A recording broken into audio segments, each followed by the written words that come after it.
நான் வர சொல்லியே. இது கேஸ் ஏன் மேலே ஆயிரும் அப்புறம். இங்கே வந்திருக்கிற எனக்கு பிடித்த பேசவா வேணாமா? கிளம்பிடலாம் எல்லாருமே கிளம்பிடலாம், டைம் ஆகுது. இங்கே வந்து இந்த விழாவை சிறப்பான ஒரு விழாவை ஆக்குனது மட்டும் இல்லாமல் மனசுலேருந்து அவ்வளவையும் பாராட்டுகளாக கொடுத்த எனக்கு பிடித்த இயக்குனர்கள் எல்லாருக்கும் வணக்கம், நன்றி. கொட்டுக்காளியோட டீம் எல்லாருக்கும் வணக்கம். இங்கே வந்திருக்கிற பத்திரிகையாளர்கள், தொலைக்காட்சி நண்பர்கள், இணையதள நண்பர்கள், ஃபோட்டோகிராஃபர்ஸ், கேமராமேன் எல்லாருக்கும் நன்றி, வணக்கம்.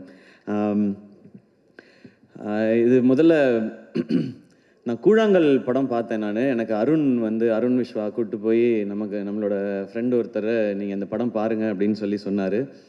நான் அந்த படம் பார்த்தேன். உண்மையிலே எனக்கு அதை பேசி தெரிஞ்சுக்கிட்டேன். அப்புறம் அவர் ஒரு அவார்டு வாங்கினார் அப்படின்னு சொன்னாங்க, ராட்டர்டாம் ஃபெஸ்டிவல். நமக்கு அதிகமாக வெளியே தெரிஞ்ச festivals Cannes film festival, Oscar மட்டும்தான் நமக்கு தெரியும்.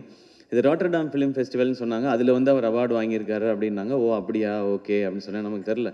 அப்போ தான் அருண் சொன்னார், இது ஃபஸ்ட் ஃபிலிம், டெபியூ ஃபிலிம் பண்ணுறவங்களுக்கு கொடுக்குற அவார்டு, உலகம் ஃபுல்லாக இருந்து செலக்ட் பண்ணுவாங்க. இந்த அவார்டை ஏற்கனவே வாங்கினவர் கிறிஸ்டோஃபர் நோலன் அப்படின்னு சொன்னார். நான் அப்படியே பார்த்தேன் அவரை, வினோத்தை பார்த்துட்டு, எந்த ஊர் பிரதர் உங்களுக்கு அப்படின்னு. அண்ணே இங்கே தானே, மதுரை தானே அப்படின்னாரு. எனக்கு ஒரு மாதிரி அப்படியே கூஸ் பம்ஸ் ஆயிடுச்சு.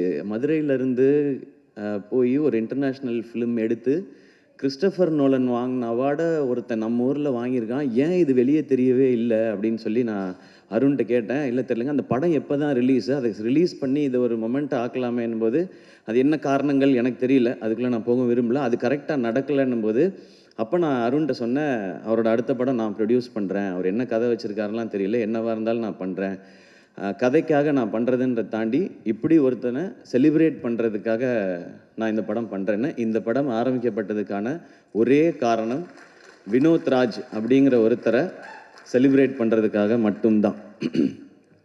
அதுக்காக தான். இது என்ன பட்ஜெட் எதுவுமே தெரியாது. அவர் கதை சொன்னார், ஐடியா சொன்னார். எனக்கு ஃபுல் கதையெல்லாம் சொல்லாதீங்க, சொன்னீங்கன்னா அது இப்படி இருக்கலாம் அப்படி இருக்கலான்ற டிஸ்கஷன் வரும். நோ, உங்களுக்கு என்ன எடுக்கணும்னு தோணுதோ அதை எடுங்க, பட்ஜெட்டை ஒர்க் அவுட் பண்ணி கொடுங்க, இதை நம்ம பண்ணுறோம், அவ்வளோதான். ஏன்னா இங்கேருந்து பயங்கரமான படம் வரணும், நம்ம ஊர்லேருந்து ஏன் வர்றதில்லை, நம்ம ஊர்லேருந்து ஏன் வர்றதில்லைன்னு நம்ம அடிக்கடி கேட்டுகிட்டே இருக்கோம். அதை நிறைய இயக்குனர்கள் பண்ணிகிட்டே இருக்காங்க. அதையும் தாண்டி ஒரு ஸ்டெப் வைக்கணும்னா இந்த மாதிரி ஒரு விஷனோடு வரும்பொழுது அவங்கள எந்த கேள்வியும் கேட்காம அந்த விஷனோடே அவங்கள விட்டுறது தான் சரியாக இருக்கும்னு எனக்கு தோணுச்சு. ஸோ இது வினோத் ராஜை செலிப்ரேட் பண்ணுறதுக்காக நான் எடுத்த படம் இது. இப்போ அந்த செலிப்ரேஷன் ஆரம்பிச்சிருச்சுன்னு நினைக்கிறேன். இந்த படம் பார்த்து இங்கே மிஷ்கின் சார் பேசினது, பாலாஜி சக்திவேல் சார் பேசினது, லிங்குசாமி சார் பேசினது, வெற்றி சார் பேசினது, இன்னும் நிறைய இயக்குனர்கள் பேசினது எல்லாம் பார்க்கும்பொழுது ஓகே, நம்ம எல்லாரும் சேர்ந்து செலிப்ரேட் பண்ண ஆரம்பிச்சிட்டோம் அப்படிங்கிறது தான் எனக்கு அந்த சந்தோஷம் இருக்குது. வினோத், இது ஒரு ஸ்டார்ட் தான். இந்த படத்தில் நான் என்ன இன்வெஸ்ட் பண்ணியிருக்கேனோ இது போக இந்த படம் வெற்றி அடைஞ்சு எனக்கு லாபம் வந்தால் அதில் ஃபஸ்ட்டு இருக்கிறத எடுத்து நான் உங்களுக்கு அடுத்த படம் அட்வான்ஸாக கொடுப்பேன். நீங்கள் அடுத்து என்ன படம் எடுக்கணும்னு நினைக்கிறீங்களோ அதை எடுங்க. அது போக இன்னும் கொஞ்சம் லாபம் கிடைச்சிதுன்னா வினோத் ராஜ் மாதிரி இன்னும் எங்கேயாவது இயக்குனர்கள் இருக்காங்களான்னு தேடி கண்டுபிடிச்சி கொடுக்கறதுக்கு அருண் விஸ்வா இருக்கிறாரு. அவர் அந்த மாதிரி கண்டுபிடிச்சி கொடுத்தாருன்னா அவங்களுக்கு இன்னும் 2 பேருக்கு நான் அட்வான்ஸ் கொடுப்பேன். ஏன்னா சம்பாதிக்கணும் அப்படின்ற மாதிரி படம் எடுக்கணும். சினிமாவில் முக்கியமானது ஒரு பணம் போட்டால் அதுலேருந்து நம்ம சம்பாதிக்கணும். பட் நான் சம்பாதிக்கிறதுக்கு நீங்கள் எனக்கு நடிகன்ற அங்கீகாரம் கொடுத்து என்னை அதுலேயுமே ஸ்டார் ஆக்கி என் படத்துடைய வியாபாரத்தையும் நீங்கள் பெருசாக்கி வச்சுருக்கீங்க. நான் போய் சின்சியராக வேலை பார்த்தா நிச்சயமாக காசு வரும். அப்போ அதிலிருந்து சினிமாவுக்கும் பயன்படுற மாதிரி ஏதாவது ஒன்று செய்யணும் அப்படிங்கிறதான். அன்றைக்கி புஷ்கர் காயத்ரி அவங்க படம் பார்த்துட்டு என்கிட்ட கை கொடுத்துட்டு ஒன்று தான் சொன்னாங்க, this is your service to சினிமான்னு சொன்னாங்க. அப்படி இந்த படம் நடந்துருச்சுன்னா நமக்கு இந்த வாழ்க்கையை கொடுத்த இந்த சினிமாவுக்கு என்னால் முடிஞ்ச ஒரு சின்ன ரிட்டர்னாக நான் இதை பார்க்குறேன். தேங்க்யூ. இந்த மாதிரி படங்கள் எடுக்கிறதுக்கான தைரியத்தை கொடுத்தது மக்கள், நீங்கள் எல்லாரும் தான். நீங்கள் என்ன நடிகன் ஆக்குனது, அதன் மூலமாக எனக்கு கிடைக்கிறது மூலமாக வச்சு நான் இதை பண்ணுறேன். அண்ட் நான் சினிமாவுக்கு வந்தது நிறைய கமர்ஷியல் சினிமாஸ் பார்த்து. நான் நடிக்கிற படங்கள் எப்போவுமே அப்படி தான் இருக்கும், அது வசூல் இருக்கணும்னு நினைப்பேன். ஏன்னா இப்போ என்னுடைய படங்களில் இன்வெஸ்ட்மெண்ட் பெருசாகிடுச்சு. அப்போ அதை ரிட்டன் ப்ரொடியூசர் எடுக்கணும், வெகுஜன மக்களுக்கு போய் சேரணும், எல்லாருக்கும் பிடிக்கணுன்றது தான் நான் நடிக்கிற படங்கள். அது கமர்ஷியலாக சக்ஸஸ் ஆகும்போது நான் மனசுக்குள்ளே நினச்சிக்கிறது, இதுக்கு முன்னாடி நான் பார்த்த ஹீரோஸ், எனக்கு பிடிச்ச ஹீரோஸ், அவங்களுடைய படங்கள் அதெல்லாம் பார்த்து தான் நம்ம நடிக்க வந்தோம், அவங்களுக்கான ட்ரிபியூட். ஆனால் இந்த கொட்டுக்காளி இந்த படம் எடுத்தது இன்னைக்கு இருக்குது. நான் முக்கியமாக காலேஜ் டைமில் தான் நான் அதிகமான சினிமா பார்த்தேன். ஸ்கூல் டைமில் அப்போ வீட்டில் அவ்வளோ பெர்மிஷன் கிடைக்காது. அவங்க கூட்டிகிட்டு போகிற சினிமா மட்டும்தான்.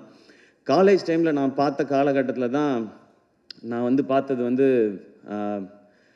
Balaji Sakthivel sir, Lingusamy sir, Gautham Menon sir, AR Murugadoss sir, Hari sir, Dharani sir, இவங்க படங்கள் எல்லாம் தான் நான் பார்த்தேன். ஸோ நான் இந்த மாதிரி படங்கள் எடுத்து இது வந்து சக்ஸஸ் ஆகிறது, இது வரைக்கும் தமிழ் சினிமாவை ஒவ்வொரு முறையும் அடுத்தடுத்த கட்டத்துக்கு கொண்டு போன இயக்குனர்களுக்கு ஒரு ரசிகனாக நான் கொடுக்குற ஒரு மரியாதையும் ட்ரிபியூட்டும் தான். பாரதி ராஜா சார், பாலச்சந்தர் சாரில் ஆரம்பித்து இன்னைக்கு எல்லா வகையிலையுமே நம்ம சினிமாவே நெக்ஸ்ட் லெவலுக்கு கொண்டு போயிட்டு இருக்கிற வெற்றி சாராக இருக்கட்டும், எல்லாருக்குமே நான் ஒரு சினிமா ரசிகனாக இருந்து சினிமாவுக்குள்ளே வந்ததுக்கு என்னுடைய ஒரு ட்ரிபியூட்டாக நான் இந்த கொட்டுக்காளி படத்தை நான் பார்க்குறேன்.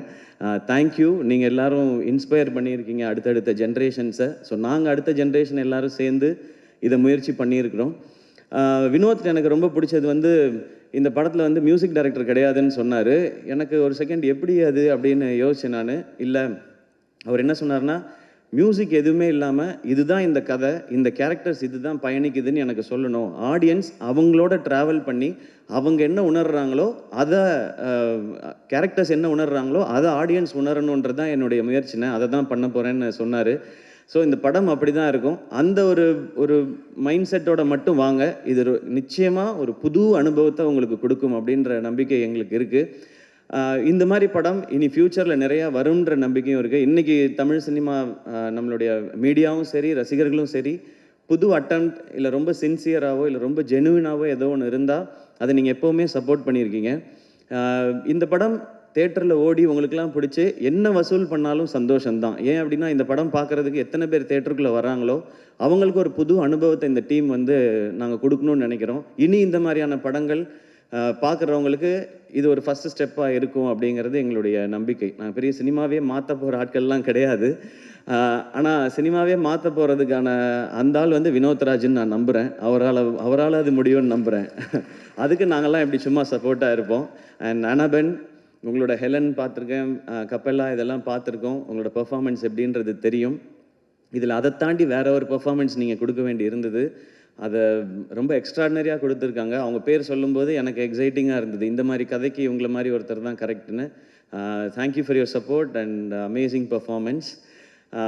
இந்த படத்தில் நடித்த எல்லாருமே அவ்வளோ சூப்பராக பண்ணியிருந்தாங்க. நான் எல்லாரையும் அந்த ப்ரிவ்யூ ஷோவில் பார்க்கும்போது அவங்க எல்லாத்தையும் தனித்தனியாக பேசினேன். அவங்கள பார்க்கும்போது நமக்கு ஏற்கனவே ரொம்ப பழக்கப்பட்டவங்களா தெரிஞ்சாங்க. உங்களோட ஏற்கனவே நான் பழகியிருக்கேனே அப்படின்ற மாதிரி இந்த படம் பார்க்கும்போது. அண்ட் சினிமாட்டோகிராஃபர் பிரதர், இது ரொம்ப டஃப் டு ஷூட். ஏன்னா அவங்க எப்படி பண்ணாங்கன்னா, ஒரு மாதம் ஃபுல்லாக ரிஹர்சல் பண்ணாங்க.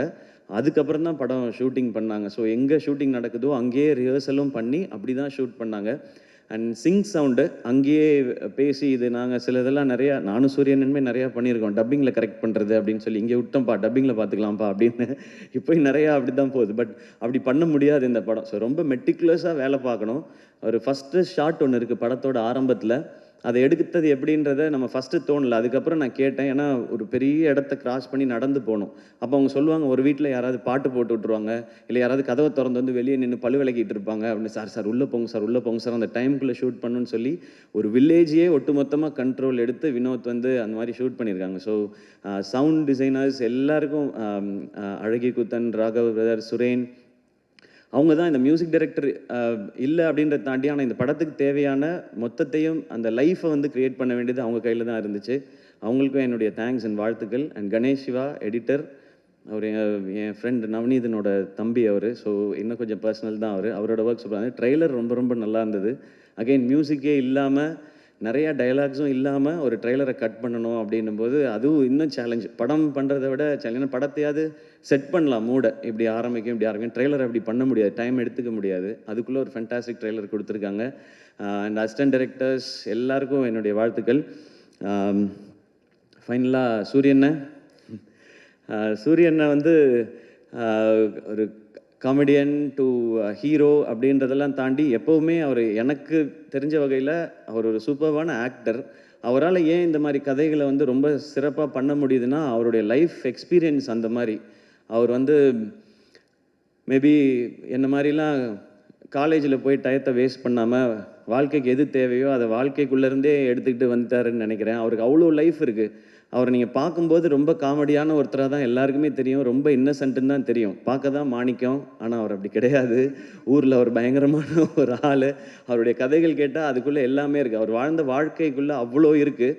அது மனசுக்குள்ளேருந்து அவர் வெளிப்படுத்தும் போது இந்த மாதிரியான பெர்ஃபார்மன்ஸ் வருதுன்னு நான் நம்புகிறேன். விடுதலை அவருக்கு ஒரு பெரிய டைமென்ஷன். அதை வந்து வெற்றி சார் வந்து கொடுத்தாங்க.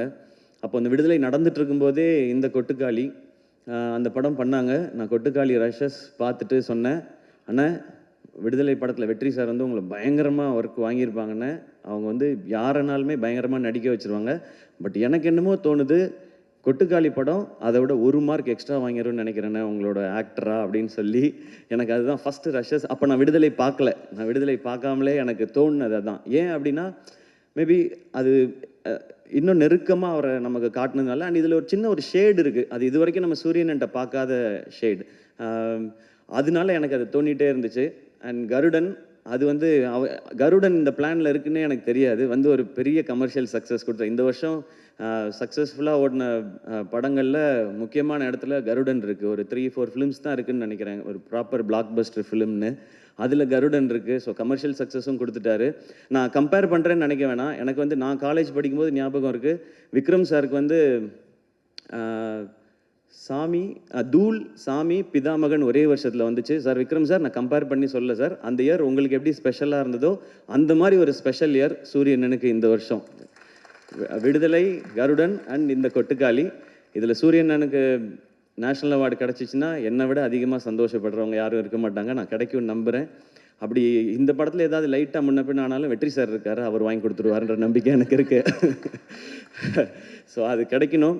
அண்ட் எனக்கு இன்னும் ஆசை, இன்னும் மிஷ்கின் சாரோட படத்தில் ஒர்க் பண்ணணும் சூரியன் அடுத்து. சார் நீங்கள் வந்து சூப்பர் சார், தேங்க்யூ சார். அதே மாதிரி பாலா சக்திவேல் சாரோட படத்தில் ஒர்க் பண்ணணும். ஏன்னா அவர் உண்மையிலே ரொம்ப ரொம்ப திறமையான நடிகர். எனக்கே அதெல்லாம் நான் ஏன் ஒர்க் பண்ணணும்னு கேட்கலன்னா, அவங்களாம் நிறைய பயங்கரமாக நடிக்க சொல்லுவாங்க. நமக்கு அவ்வளோ வராது. நமக்கு ஓரளவுக்கு அப்படியே பண்ணிவிட்டு மொத்தமாக ஒரு பேக்கேஜ் தான் நம்ம. ஆனால் சூரியன்னா என்னை விட இன்னும் நல்லா நடிக்கக்கூடியவர். ஸோ எல்லா இந்த மாதிரி ஒரு எக்ஸ்ட்ராடினரியான டைரக்டர்ஸோட அவர் ஒர்க் பண்ணணும். இன்னும் நிறைய விருதுகள் வாங்கணும். இன்னும் நிறையா மக்கள்கிட்ட போய் இன்னும் பெரிய பெரிய ஹீரோவாக ரீச் ஆகிட்டே இருக்கணும். அவர் எனக்கு காமெடியன், ஹீரோ அப்படிலாம் நான் பார்த்ததே கிடையாது. என்றைக்குமே அண்ணன், என் அண்ணன் ஜெயிச்சா நான் ஜெயிச்ச மாதிரி, அவ்வளோதான். அண்ட் மீண்டும் ஒரு முறை பாலா சக்திவேல் சார், உங்களுக்கு ஒரு ஸ்பெஷல் தேங்க்ஸ். ஏன்னா முருகதாஸ் சார் அன்றைக்கி சொன்னார், சார் நீங்கள் படம் பார்த்துட்டு போய் டியர் சார்ஸ்ன்னு போட்டு டைரக்டர்ஸ் குரூப்பில் இந்த படத்தை கண்டிப்பாக பாருங்கன்னு சொல்லி அவங்க வந்து மெசேஜ் போட்டாங்க. அண்ட் லிங்குசாமி சார் படம் பார்த்துட்டு ஒரு பைட் கொடுத்துட்டு அடுத்த நாள் காலையில் எழுந்திரிச்சு ஒரு 5 மினிட்ஸ் வீடியோ கொடுத்துட்டு இங்கே வந்து படத்தை பற்றி பேசுகிறாங்க. Thank you sir. அண்ட் மணி சாருக்கு வந்து இவங்க வாய்ஸ் நோட் போட்டிருக்காங்க. மணிரத்னம் சாருக்கு, சாரி நான் மணி சார்ன்னு சொல்லிட்டேன்னு தப்பாக நினச்சிக்காதீங்க. மணிரத்னம் சாருக்கு வந்து வாய்ஸ் நோட் போட்டிருக்காங்க, நான் ஒரு படம் பார்த்தேன் சார்ன்னு சொல்லி, சாரும் நான் பார்க்குறேன்னு சொல்லி. ஸோ இவ்வளோ ஓன் பண்ணி பண்ணுறாங்க. வெற்றி சாரும் அந்த மாதிரி எங்கே பார்த்தாலுமே வினோத் முக்கியமான டைரக்டர், கொட்டுக்காளி படம் வரப்போகுதுன்னு சொல்கிறாங்க. அண்ட் மிஷ்கின் சார், எனக்கு தெரிஞ்சு நாங்கள் யாரும் எந்த கண்டென்ட்டும் இந்த படத்தை ப்ரமோட் பண்ணுறதுக்கு இதுக்கப்புறம் கொடுக்க வேண்டிய அவசியமே இல்லைன்னு நினைக்கிறேன். 10 எபிசோடு யூடியூப்பில் போடலாம், முடிஞ்சால் நெட்ஃப்ளிக்ஸ்லேயோ அமேசான்லேயோ ஒரு சீசனாகவே ரிலீஸ் பண்ணலாம். மிஷ்கின் சாரும் கொட்டுக்காளி ஆடியோ லான்ச்சுன்ற பேரில். எனக்கு தெரிஞ்சு அது கொட்டுக்காளியோட அதிக ஓடிடி ரைட்ஸ் போகிறதுக்கு வாய்ப்பு நிறையா இருக்குது. அவ்வளோ கண்டென்ட். ஏன் அவங்களுக்கு இதில் எதுவுமே பெனிஃபிட் இல்லையே. ஆனால் அதுதான் அவங்க சினிமா மேலே வச்சுருக்க காதல். இதுக்கு எவ்வளோ நன்றி சொன்னாலும் பத்தாது. எனக்கு ரொம்ப சந்தோஷம், இந்த சினிமாவில் இயக்குனர்கள் ஆவது இவ்வளோ ஒற்றுமையாக இருக்காங்களேன்னு நினைக்கும் போது எனக்கு ரொம்ப சந்தோஷமாக இருக்குது. அது இருக்கட்டும். ஏன்னா இயக்குனர்கள் நீங்கள் ஒற்றுமையாக இருந்து வித்தியாசமான படைப்புகளை கொடுத்தா தான் நாங்கள் ஹீரோஸோ ஸ்டார்ஸோ எல்லாமே. உங்கள்கிட்ட கிடைக்க சந்தோஷம். And Ravikumar brother, thank you. இதை நீங்கள் வந்து இன்னும் மக்கள்கிட்ட கொண்டு போய் சேர்க்குற விதமாக ஒலிம்பிக்கோட கம்பேர் பண்ணி சொன்னீங்க. தேங்க்யூ உங்களுக்கு. அண்ட் பத்திரிகையாளர்கள், நிச்சயமாக உங்களுக்கு இந்த படம் பிடிக்கும்ன்ற நம்பிக்கை இருக்குது. இந்த படம் வசூல் செய்கிறது விட ரொம்ப ரொம்ப முக்கியம் வினோத் இந்த படத்தின் மூலமாக அடுத்த கட்டத்துக்கு நகர்றது. ஏன்னா நான் பார்க்குறது வினோத் தமிழ் சினிமாவோட ஒரு ப்ரைடு. எங்கள் தமிழ் சினிமாவிலேருந்து எங்ககிட்ட ஒரு இயக்குனர் இருக்கான், அவன் வினோத் ராஜ், கொட்டுக்காளியோடு வரான் அப்படின்றதான். ஆடியன்ஸ் படத்தை பாருங்கள். நிறையா கருடனை மறந்துடுங்க, விடுதலையை மறந்துடுங்க. அது ரெண்டும் வேறு மாதிரியான படம். இது வித்தியாசமான ஒரு அனுபவத்தை நிச்சயம். இந்த வித்தியாசமான வார்த்தையை ரொம்ப நானே நிறையா பயன்படுத்திட்டேன் என்னுடைய படங்கள்லேயே. இது ஒரு வித்தியாசமான படம் அப்படிலாம். இது எந்த வித்தியாசமானதுன்னா, இது ஒரு புது எக்ஸ்பீரியன்ஸ், அதான் சொல்ல தெரியுது. நம்ம இது வரைக்கும் போகாத ஒரு ஏதாவது ஒரு தீம் பார்க்குக்கு போனோம், அது எப்படி இருக்குன்னே தெரியாமல் நம்ம போனோம்னா அது ஒரு அனுபவம் கொடுக்கும் இல்லையா? அந்த மாதிரியான அனுபவத்தை இது கொடுக்கும்னு நான் நம்புகிறேன். இதுக்குள்ளே எல்லாமே பேசியிருக்காரு வினோத். எல்லா வகையான அரசியலும் பேசியிருக்காரு. ஆனால் எதையும் கருத்தாக திணிக்காமல் கதையோட்டத்தில் கேரக்டர்ஸோட இயல்பிலேயே சொல்லியிருக்காரு. இந்த படத்தை நீங்கள் சப்போர்ட் பண்ணிங்கன்னா நிச்சயம் கொட்டுக்காளி மாதிரி இன்னும் எஸ்கே ப்ரொடக்ஷன்ஸ்லேருந்து நிறைய படைப்புகள் வரும். நிறைய இயக்குனரை உங்களுக்கு அடையாளப்படுத்த நான் யாரையும் கண்டுபிடிச்சி உங்களுக்கு நான் தான் வாழ்க்கை கொடுத்தேன், இவங்களை நான் தான் ரெடி பண்ணேன், அந்த மாதிரிலாம் நான் சொல்ல மாட்டேன். ஏன்னா என்னை அப்படி சொல்லி சொல்லி பழகிட்டாங்க, நான் தான் வாழ்க்கை கொடுத்தேன்னு. அந்த மாதிரி ஆள் நான் இல்லை. எனக்கு இது ஒரு சின்ன ஒரு இன்ட்ரடியூஸ் பண்ணுவோம்ல, இங்கே பாருங்கள் இவங்க தான் என் ஃப்ரெண்ட் அப்படின்னு சொல்லுவோம்ல, அந்த மாதிரி வேலைகளை அதுவும் நீங்கள் கொடுத்த இந்த ஆக்டர்ன்ற இந்த பொசிஷன்லேருந்து இதை கரெக்டாக யூஸ் பண்ணி பண்ணணும்னு நினைக்கிறேன். இது வெற்றி அடைந்தால் இந்த மாதிரி முயற்சிகள் இன்னும் தொடரும். மீண்டும் மறுமுறை எல்லாருக்கும் நன்றி அண்ட் லவ் யூ ஆல். எல்லாருக்கும் வணக்கம். இன்றைக்கி முக்கியமான சேனலுக்கு நீங்கள் கண்டென்ட் ஆகிட்டீங்க.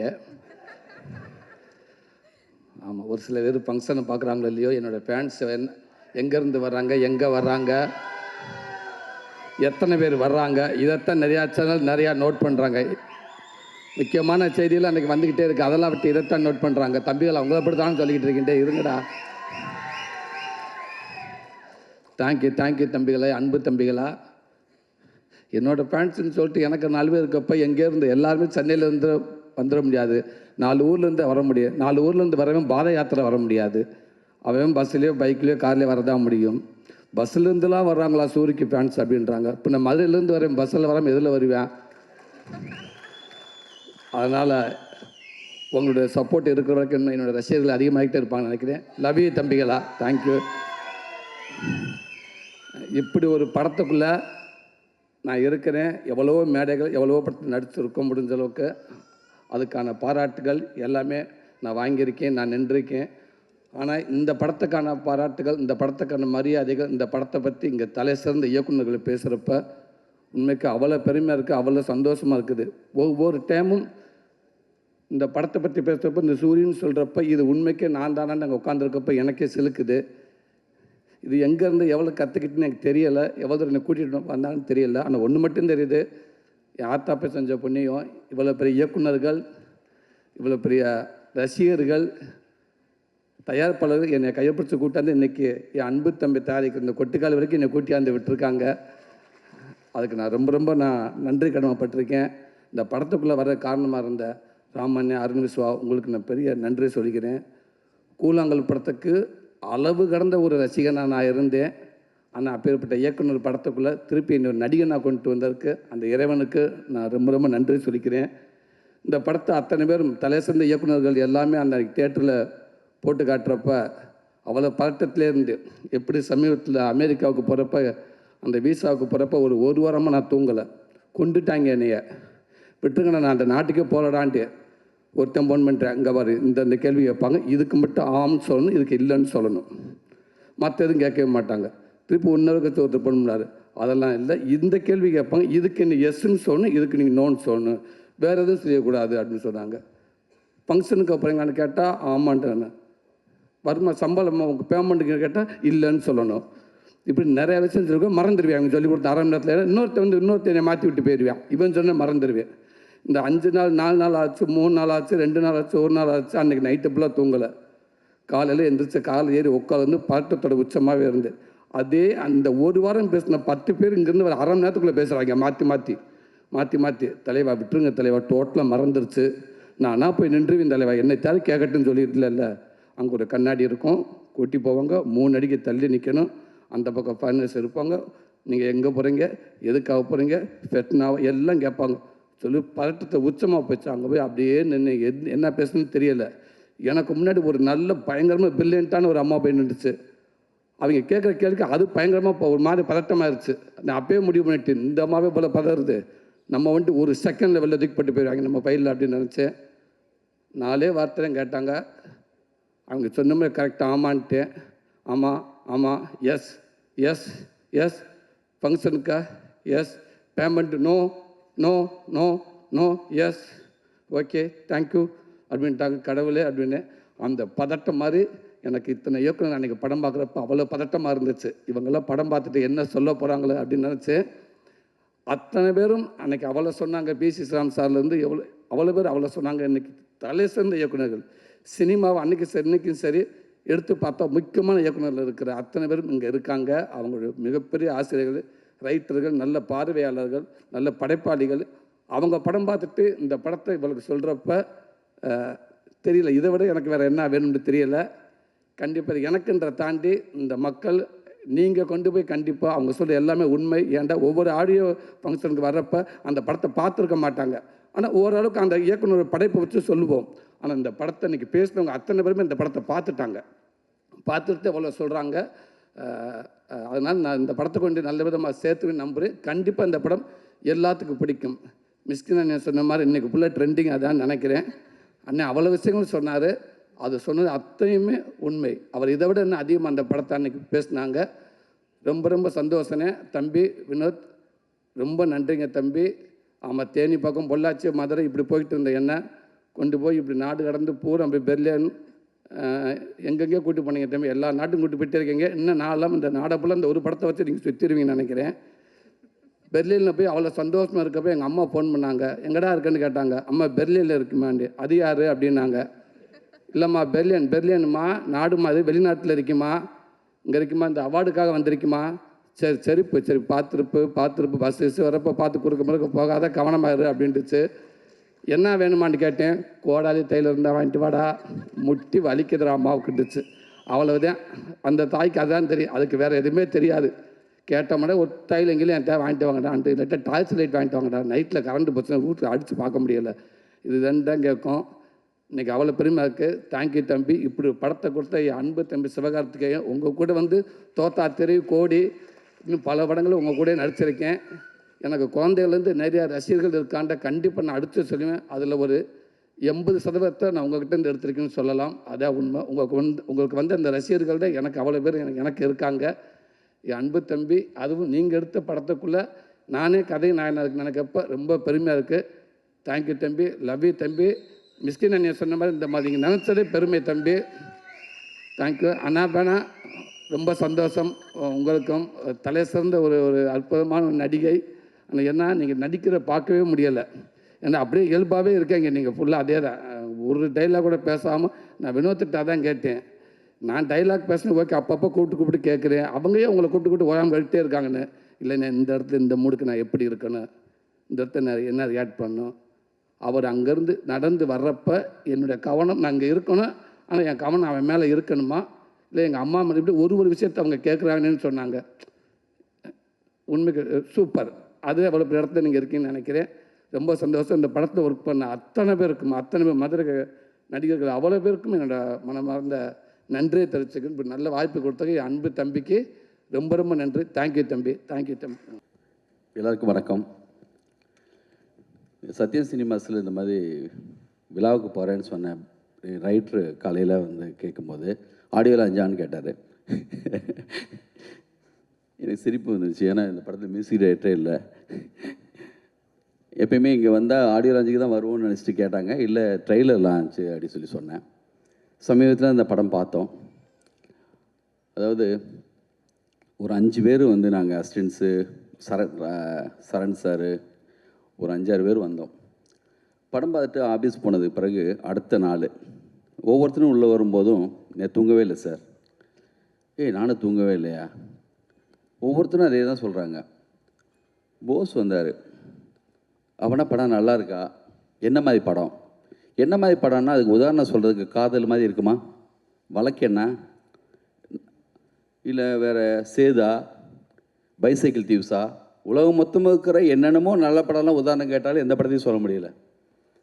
ஏன்னா இது எது மாதிரியும் இல்லை. சினிமா வந்து காலங்காலமாக பாலசார் சொன்ன மாதிரி ஒவ்வொருத்தங்களும் ஒரு ரிலே ரேஸ் மாதிரி கொஞ்சம் கொஞ்சமாக கடத்தி கொண்டு வந்து நம்ம பார்த்து பிரமித்த மிகப்பெரிய டைரக்டர்ஸ் எல்லாமே அப்படி தான் வளர்த்து எடுத்து கொண்டு வந்திருக்காங்க. பாலச்சந்தர் வந்து மிகப்பெரிய டைரக்டரு. ஆனால் பாரதிராஜா சார் வந்து தொடர்ந்து 2 படம் நல்ல படம் பண்ண உடனே இவன் காலில் விழுந்தெல்லாம் இருக்குது, அப்படி ஒரு படம் பண்ணிட்டாருன்னு சொன்னார். அப்படி ஒவ்வொரு காலகட்டத்திலையும் ஒவ்வொருத்தங்களும் புதுசாக வந்துகிட்டே இருக்காங்க. அதான் இந்த சினிமா. இந்த படம் இது வந்து எப்பயுமே இந்த மாதிரி டைரக்டர், முக்கியமான டைரக்டர், அவர் சொல்லுவார், ஐயோ பயமாக இருக்கியா போஸ்டரை பார்த்தா, இந்த சொல்ல கதிராக போட்டு வச்சுருக்காங்க. அப்புறம் நல்ல டைரக்டர்ஸ் எல்லாம் வந்து இந்த ஒரு படத்தை பற்றி பேசும்போது கூட அப்போ என்ன கமெண்ட் அடிக்க ஆரம்பிச்சிருவாங்கன்னா, ஐயோ பயமாக இருக்கியா, இவனெல்லாம் சொல்கிறாங்க படம் நல்லா இருக்குன்னு. உண்மையிலேயே இந்த படத்தை ஏதோ தேட்டரில் உட்காந்து பார்க்கணுன்னு நானும் ஆர்வமாக வெயிட் பண்ணிகிட்ருக்கேன். இந்த வினோத்ராஜ் வந்து பாலாவா, பாலசக்தி வேலா, மிஸ்கினா, இப்போ உள்ள வெற்றிமாறனா, யார் எந்த டைரக்டரோட கம்பேர் பண்ணுறது? அப்படி யாருமே இங்கே இல்லை இது வரைக்கும். வினோத்ராஜுக்கு வினோத்ராஜ் தான்.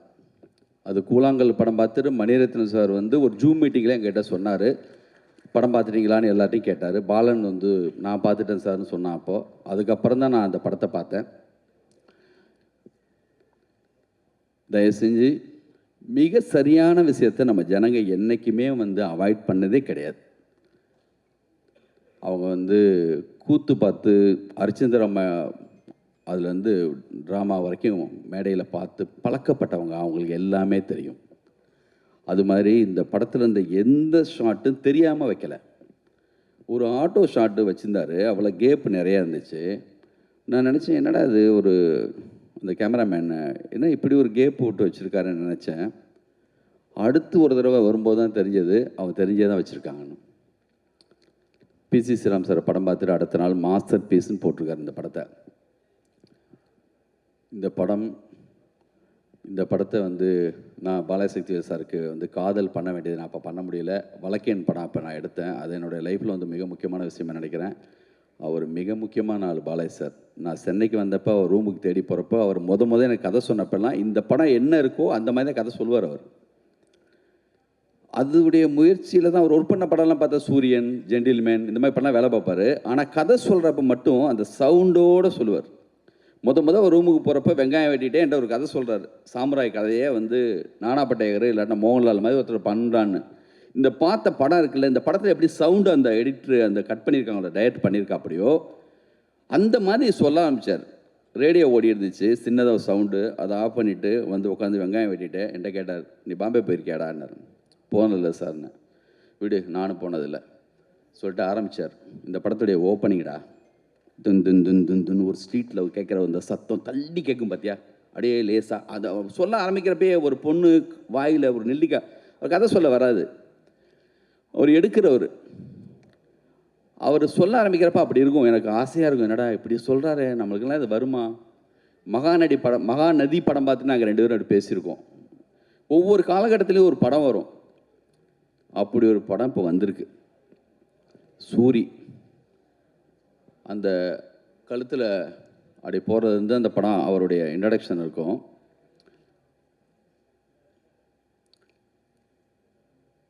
எனக்கு பயமாக இருக்குது, நாளைக்கு தேட்டர்லாம் இப்படி சத்தம் வருமானு.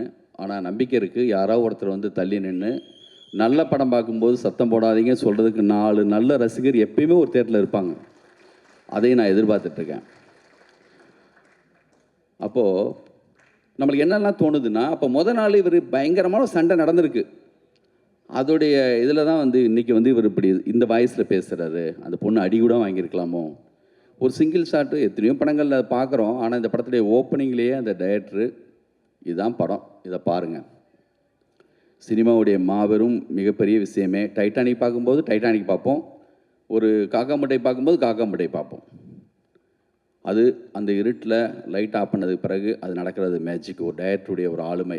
இப்போ மிஸ்கின் சார் இருக்கார், அவர் படத்தை என் படம்டா பாருங்கள் அப்படி பார்க்க வைப்பார். அந்த மாதிரி இது வினோத்ராஜ் படம் இந்திய சினிமாவுக்கு, உலக சினிமாவுக்கு மிக முக்கியமான ஒரு ஆள் வந்திருக்காங்கிறதுக்கான ஒரு படம். அது வந்து இதை எடுத்த சிவகார்த்திகேயன் அவர்களுக்கு என்னுடைய மிக முக்கியமான, இந்த மாதிரியான நீ கண்டினியூவாக செய்யுங்க, இந்த மாதிரி ஆட்கள் இப்போ இல்லை, தயவுசெய்து செய்யுங்க, உங்களுக்கு மிகப்பெரிய ஒரு மரியாதை இது மூலமாக வரும். சூரியும் சரி, விடுதலை மூலமாக வெற்றிமாறன் கரெக்டாக ஒரு சேனல் மாற்றி விட்டுருக்காரு, கண்டினியூ ஆகுது வாழ்க்கையில். கருடன் மிகப்பெரிய வெற்றி. இந்த படத்துக்கு ஓப்பனிங் வரும். இந்த படத்தை தேட்டரில் உட்காந்து 100% ரசிப்பாங்க நம்பிக்கை எனக்கு இருக்குது. அது புதுசு தான், புது அனுபவம் தான். நம்ம போய் தேட்டரில் பார்க்குறப்ப தெரியும், இது அனுபவம் பார்ப்பாங்கன்னு நம்புகிறேன் நானும். எனக்கும் புதுசு தான், எல்லாருக்குமே அது புதுசு தான். ஜனங்க தான் அதுக்கு வந்து நீங்கள் நினச்சிங்கன்னா என்ன மாதிரியானமா ஒரு உலகத்தை இப்போ என்ன ஆகுதுன்னா இப்போல்லாம் சாரி ஒரு சில வார்த்தைகள் சொன்னதுனால கொஞ்சம் கூட போகிறேன், என்னால் முடியலை. இந்த படம் பார்த்ததுலேருந்து அப்படி தான் இருக்குது. இப்போது எல்லாருக்குமான கண்ணாடியை ஆல்ரெடி யாரோ ஒருத்தங்க மாட்டி விட்டுறாங்க. புழு கண்ணாடி மாட்டி விட்டால் அந்த மூடோடு தான் போகிறான். இந்த சாங் நல்லா இல்லைன்னு எல்லாம் பேச ஆரம்பித்தா நல்லா இல்லை, கேட்குறது கூட கிடையாது, நல்லா இல்லையாமே. அந்த கண்ணாடியை நம்ம நினச்சா நல்லதாகவும் மாட்டி விட முடியும். தயவு செஞ்சு இதில் கெஞ்செல்லாம் தேவையில்லை. இது யார்ட்டுமே நான் வந்து சொன்னேன், இந்த பதிவு போடும்போது இந்த படம் பார்க்கணுன்னா உங்களுக்கு கொடுத்து வச்சுருக்கணும். யார்ட்டுமே இந்த படத்தை பாருங்கன்னு சொல்லி யார்ட்டுமே கெஞ்சணும் அவசியமே இல்லை. தரமான ஒரு வேலை செஞ்சுருக்காரு, அதுக்கான மரியாதை கண்டிப்பாக வரும். இந்த படம் சம்பாரித்து கொடுக்காதுன்னு நினைக்க வேணாம். இதோடைய ஒர்த்து என்னங்கிறது வந்து உங்களுக்கு படம் ரிலீஸுக்கு பிறகு தெரியும், விமர்சனங்கள்லாம் வந்ததுக்கு பிறகு. மாபெரும் விலைக்கு இந்த படம் போகும். இந்த படத்துடைய ஹீரோயின் நேரடியாக பார்க்கும்போது அந்த அடையாளமே இல்லை, அப்படி பண்ணியிருக்காங்க. அந்த படத்தில் நிறைய இருக்குது, பக்கம் பக்கமாக இந்த படத்தை எழுதலாம். பாலச்சந்தர் வந்து காதல் படம் பார்த்துட்டு பாலசக்திவேல் சாருக்கு ஒரு லெட்டர் எழுதினார். அது மாதிரி ஒவ்வொரு இயக்குனரும் இந்த படத்துக்கு வந்து அத்தனை பக்கம் பக்கமாக எழுதி அவருக்கு அனுப்பலாம். கூடியவிரைவில் இன்னும் மிக முக்கியமான இயக்குனர்லாம் இந்த படத்தை பார்ப்பாங்க. இது வந்து இந்திய சினிமாவில் உலக சினிமாவுக்கே ஒரு அடையாளமான ஒரு படம். இந்த படத்தில் வேலை பார்த்த எல்லாருக்கும் என்னுடைய வாழ்த்துக்கள். நன்றி, தேங்க்யூ. இந்த நூற்றாண்டின் மிகப்பெரிய எழுத்தாளர் என்று சொல்லப்படுகிற காப்ரியல் கார்சியா மார்கோஸனுடைய ஒரு கதை, அவருடைய கலெக்டட் ஸ்டோரிஸ்லேயே மிகச்சிறந்த கதை. இந்த உலகத்தின் மிகச்சிறந்த கதையில் ஒரு 10 கதையில் அதையும் சொல்கிறாங்க.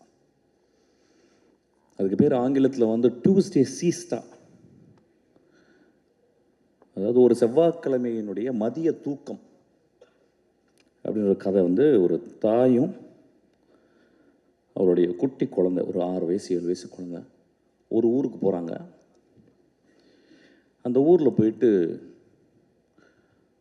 ஒரு சர்ச்சில்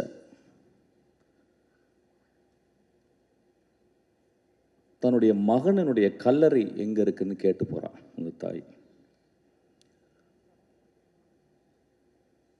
அப்போ அந்த பாதிரியார் சொல்கிறார் வந்து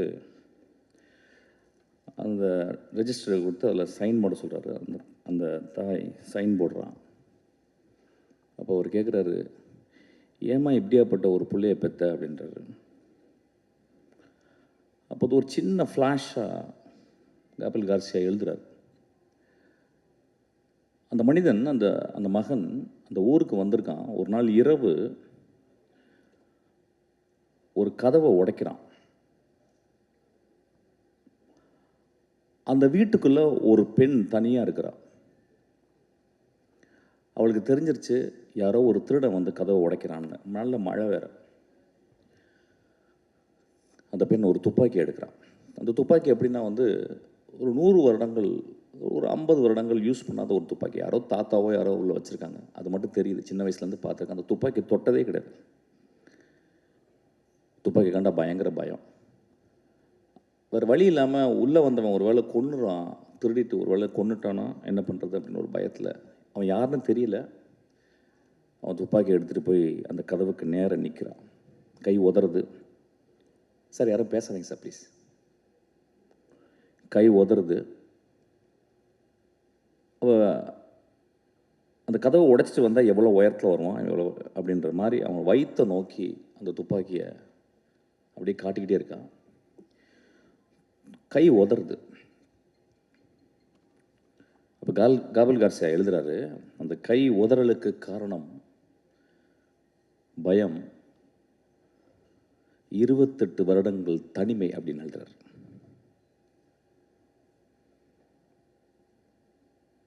அதுக்கப்புறம் அவங்க கையெழுத்து போடும்போது அந்த கேள்வி கேட்குறேன், இந்த மாதிரி பிள்ளை ஏன்பா பெத்தன்னு கேட்கும்போது தாய் சொல்கிறான், என் பிள்ளை ரொம்ப நல்ல பிள்ளைன்றான். நண்பர்களே, ஒரு பெரிய கேள்வி வரும், திருடனை பெற்ற தாய் எப்படி நல்ல பிள்ளைன்னு சொல்கிறான் அப்படின்றது நீங்கள் அந்த கதையை படிக்கணும். ஒருவேளை தாய்க்கு எல்லா குழந்தைகளும் நல்ல குழந்தைகள் தான் நினைக்கிறேன். இந்த சமூகம் நிறைய குழந்தைகளை நிறைய தாய்கள் பெற்கிறாங்க. எல்லா தாய்களுக்கும் தன் மகன் அல்லது அந்த ஆண் நல்லவனாகவே இருக்கிறான். கை உதறலுக்கு காரணம் தன்னை கொலை செய்து விட போகிறான் ஒருவன் அப்படின்ற பயம். அதுக்கப்புறம் 28 வருட தனிமை அப்படின்றார். அது ஏன் அந்த இடத்துல எழுதுனான்னு தெரியல. அந்த மாதிரி ஒரு தனிமையான பெண் தான் இந்த கொட்டுக்காளி. ஆக்சுவலாக கீழே வந்து ஒரு சப்டைட்டில் போட்டிருக்காங்க, ரொம்ப எனக்கு உடன்பாடே இல்லை. an adamant கேர்ள்னு. Instead of that they would have put an adamant society அப்படின்னு போட்டிருக்குன்னு நினைக்கிறேன். இந்த சென்னையில் வந்து கிட்டத்தட்ட வந்து ஒரு 95 விழுக்காடு 96 விழுக்காடு வந்து இங்கே இருக்கவங்க எல்லாருமே கிராமத்துலேருந்து வந்தவங்க, என்ன உள்பட. இங்கே வந்து முதல்ல மனப்பாடம் பண்ணுறது பஸ்ஸு நம்பர்களை, இப்போ யாரும் மனப்பாடம் பண்ணுறதில்ல. அதுக்கப்புறம் பீச்சுக்கு போகிறது, அதுக்கப்புறம் இந்த நகரத்தினுடைய உடைகள், அது பர்டிகுலராக ஜீன்ஸு, ஷூ போடுறதுக்கு வந்து கால் பழகணும், ஏன்னா கால் விரல்கள் விரிச்சுக்கிட்டு இருக்கும். இதெல்லாம் சேர்ந்து ஒரு 10 வருடத்தில் நாம் வாழ்ந்த பிறந்த வளர்ந்த இடத்தை விட்டு நடமாடிக்கொண்டிருக்கும் இந்த நகரத்தில் நாம் ஒரு நகரவாசிகளாகவே வாழ்ந்து கொண்டிருக்கிறோம். இங்கே வந்து வேறு ஜாதிகள் மறக்கப்படுகிறது, மதங்கள் மறக்கப்படுகிறது, நம்மளுடைய குற்றங்கள் மறக்கப்படுகிறது, நம்ம நல்லதெல்லாம் மறக்கப்படுகிறது. இங்கே பக்கத்தில் இருக்கவன் வந்து ஒரு நெய்பர் தான், ஒரு அண்டை வீட்டுக்காரன் தான். இங்கே யார் தாய் தந்தையாக யாருமே பழகிறது கிடையாது. ஒரு கிராமம் அழிக்கப்படுகிறது. ஏதோ ஒருவன் அந்த கிராமத்திலிருந்து வெளியே வராமையே இருந்து கொண்டு இந்த கிராமத்தின் மூலம் இந்த உலகத்தை பார்க்கும் ஒரு தகுதி படைத்தவனாக, ஒரு மகா கலைஞனாக இருக்கிறான். ஏன்னா அவனுக்குள்ளே எப்பயுமே அவனும் ஜீன்ஸ் போட்டு அவனும் ஷூ போட்டாலும் அவன் வந்து என் கிராமத்தில் இருக்க வேல்யூஸ் தான் இந்த உலகம். காப்ரியல் கார்சியா மார்க்கோஸ் சொன்ன அந்த கிராமம்தான் என்னுடைய கிராமமும் இந்த கொட்டுக்காளி வளர்ந்த கிராமமும் நம்புகிறான். அந்த கிராமத்தை விட்டு அவன் கடைசி வரைக்கும் வெளியே வரதே இல்லை. ஏன்னா அவனுக்கு அது ஒரு பெரிய முழுமையாக தெரியுது. அப்படி முழுமையாக தெரிந்த தமிழ் ஆளுமையில் பாரத ராஜாக்கு அப்புறம் நான் வினோத்தை சொல்வேன்.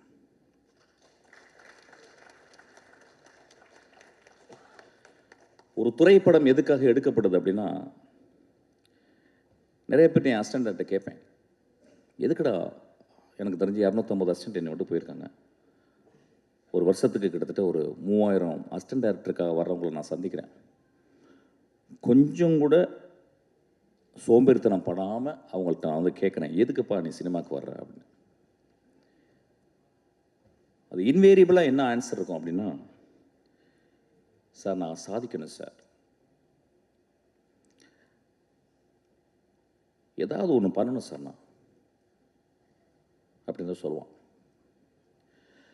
அந்த கிட்டத்தட்ட எல்லா வெர்ஷன்ஸும் ஒரே மாதிரி இருக்கும். இல்லை சார் என்கிட்ட ஒரு கதை இருக்குது சார், நான் ஒன்று பண்ணணும் சார். இப்படி தான் இருக்கும். அப்படி தான் நானும் வந்தோம், லிங்குசாமி வந்திருப்பார், சங்கர் சார் இப்படி தான் வந்திருப்பார், எல்லாருமே மணிரத்னம் எல்லாருமே இப்படி தான் வந்திருப்போம். இங்கே வினோத்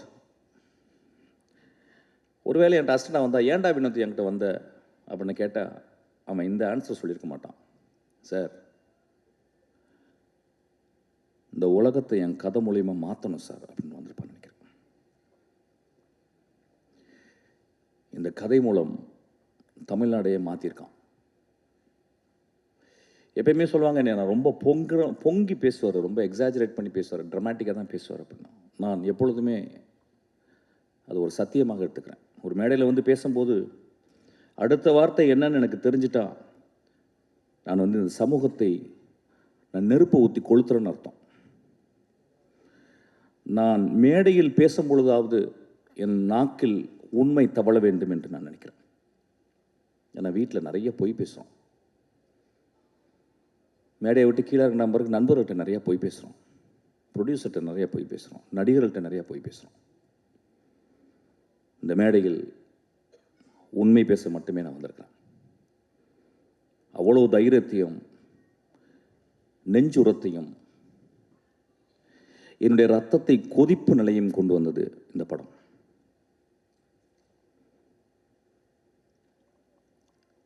இந்த படம் வந்து நிறைய படம் வரும்போதெல்லாம் நான் நிறைய பேசியிருக்கேன். ஃபார் எக்ஸாம்பிள் வழக்கு எண்ணை வந்து பேசும்போது இதே மேடையில் நான் வந்து ரொம்ப பயங்கரமாக பேசினேன்னா ரொம்ப கோவமாக பேசினேன். சமூகத்தையே நான் வந்து என்ன இப்படி பண்ணுறீங்க அப்படின்னு பேசினேன். அப்போ அன்றைக்கி வந்து நிறைய இதே மேடையிலால் என்னை கேலி செய்கிறாங்க, நான் பார்த்துருக்கேன். ஏன்னா ஒரு பாலசக்திவேல் எப்படியாப்பட்ட டேரக்டர்னு எனக்கு தெரியும், நிறைய பேருக்கு லிங்குசாமிக்கு தெரியும். ஒரு 3 படத்தை எடுத்துகிட்டு அந்த படம் ரிலீஸ் ஆகலன்னு உட்காந்துருக்கான் ஒரு கலைஞன், மகா கலைஞன். அவன் எப்படியாப்பட்ட கலைஞன்றது ரொம்ப பக்கத்தில் சேர்ந்தவங்களுக்கு, அவன் படங்களை நேசித்து பார்த்தவங்களுக்கு மட்டும்தான் தெரியும்.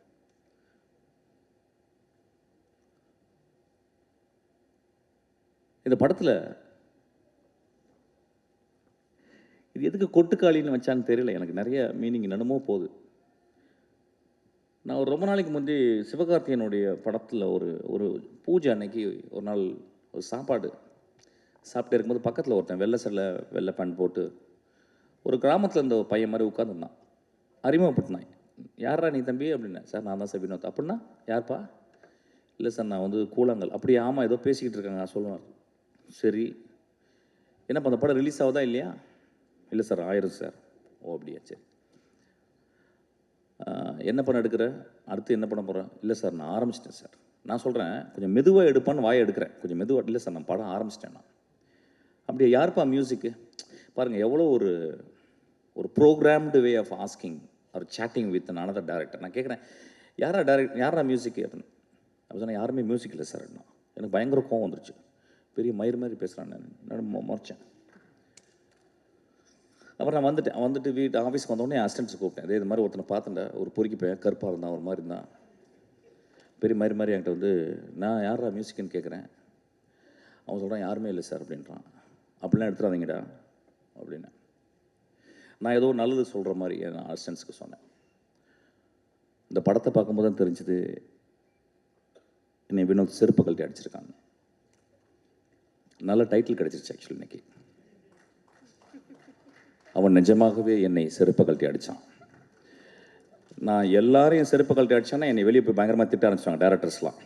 அது எப்படி பேசலாம், நாமளும் படம் தானே எடுத்துருக்கணும், அதனால் நான் மட்டும் இதை எடுத்துக்கிறேன். என்னை மட்டும் வினோத் செருப்பை கழட்டி அடித்தான். இந்த விழாவுக்கு வரும்போது நான் காலையில் பேசினேன். ஏன்னா இப்போ நான் 2 படம் பார்த்துட்டேன். ஒன்று மாரியுடைய வாழை பார்த்துட்டேன். அது ஒரு வாரம் பைத்தியமாக இருந்து, அன்றைக்கி நைட்டு ஃபுல்லாக பைத்தியமாக இருந்து ஃபுல்லாக எழுதி அசிஸ்டன்ட் டேரக்டர்லாம் தூங்காமல் உட்காந்து ஒரு 3 பேஜில் ஒரு லெட்டர் எழுதி வரும் நம்ம நாளில். இப்போ அதுக்கு முடித்து அந்த பைத்தியம் முடின்னு தீர்றதுக்குள்ளேயும் இந்த பைத்தியம், இது பைத்தியம் இல்லை, இது பேயே பிடிச்சிச்சு எனக்கு.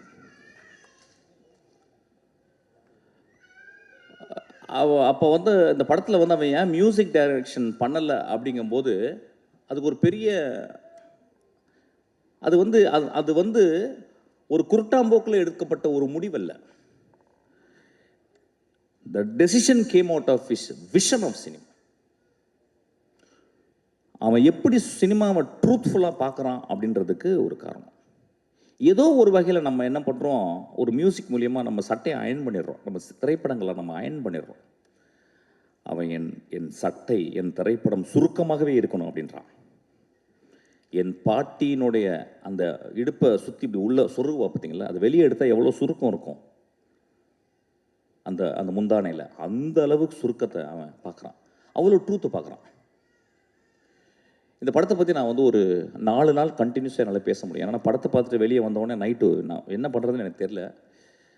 வழக்கம் போல் சொன்ன மாதிரி நல்லா இருக்குப்பா, சூப்பர்ப்பா, நல்ல ட்ரை பண்ணியிருக்கேன். இப்போ நிறைய பேர் சினிமா பாட்டு வந்தோன்னா உஷாராக பேசுகிறது எப்படின்னு கேட்டால் வித்தியாசமாக முயற்சி செஞ்சுருக்கேன்னு. அது கெட்ட வார்த்தை சொல்லி தான் சொல்லணும், பட் அப்படி சொல்ல முடியாது, போர் அடிக்குது எனக்கு ஆக்சுவலாக. அந்த மாதிரி எதாவது பேசிட்டு போயிடுறது, இல்லைன்னா நல்ல ஃப்யூச்சர் இருக்குப்பா அப்படின்றது, அப்புறம் ரொம்ப மோசமாக ஒரு தடவை பார்க்கலாம் அப்படின்றது. நண்பர்களே, இங்கே வரும்போது யோசிச்சேன் நான் என்ன பேசணும், இந்த படத்தை நான் வந்து எப்படி மக்கள்கிட்ட கொண்டு போய் சேர்க்கணும். ஏன்னா என் லைஃப்பில் இது வந்து ஒரு பெரிய பொறுப்பாக நான் பார்க்குறேன். என் மகள் பிறக்கும்போது என் மனைவியின் கையில் என் மகளை பார்த்துட்டு நான் எவ்வளோ சந்தோஷப்பட்டனோ அதே மாதிரி இந்த படத்தை பார்த்தப்ப சந்தோஷப்பட்டேன்.